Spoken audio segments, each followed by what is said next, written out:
on May 10th, they issued a report showing that the Biden family allegedly funneled $10 million into their bank accounts while Joe Biden was vice president.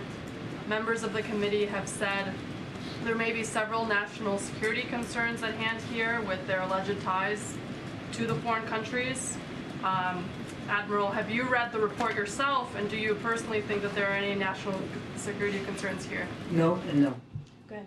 You just said that these two incidents are part of a pattern of an increasing level of aggressiveness. Right. So then why was it appropriate to send two senior officials to visit China on the anniversary of the Tiananmen Square massacre?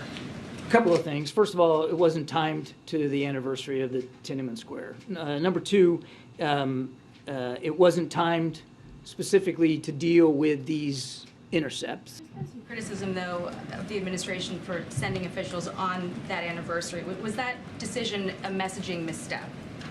We would not call it a misstep. I mean, this was a long planned trip, and this is the way the schedules worked out. But I think, honestly, people will be criticizing the timing of Tiananmen Square, just making a whole heck of a lot out of nothing.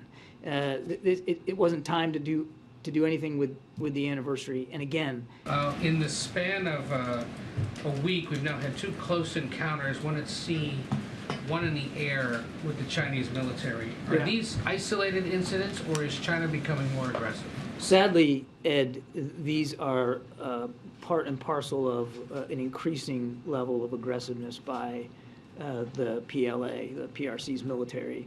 There was that handshake at the Shangri-La conference. Has there been any other conversation between U.S. and Chinese officials? Well, I think you know we have two officials in Beijing right now. I know you have to be very careful about the words you choose, but what is, in describing this, but what is the best way to describe what China is doing in the air and on the seas?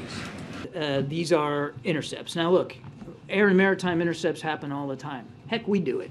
The difference is when we do it, when we feel like we need to do it, it's done professionally, and it's done inside the international law, and it's done in accordance with the rules of the road. These two that you saw recently, and they have happened with more frequency than we'd like. Not all of them are unsafe and unprofessional, but these two were. You saw in the air intercept that they forced our aircraft, an RC-135, to basically go through the jet wash. That you saw the bump in the cockpit. That shows you how close that Chinese fighter was to our jet. And in the maritime intercept in the Taiwan Straits, 150, 140, 150 yards. Speaking as an old sailor myself, I'll tell you that's pretty close when you're in open waters like that. There was a Microsoft Outlook outage this morning. Is the NSC monitoring any reports of foul play involved? Not that I'm aware of. And I asked last week about Mauritius. I wonder if you had a chance to read up on it. I mean, you know what? It was a second today where I'm thinking, I wonder if I should make myself ready on Mauritius. And then I thought, nah, there's like no way that question is going to come up again. So I do not have an answer for you, brother. I'm sorry. I'll have to get back to you.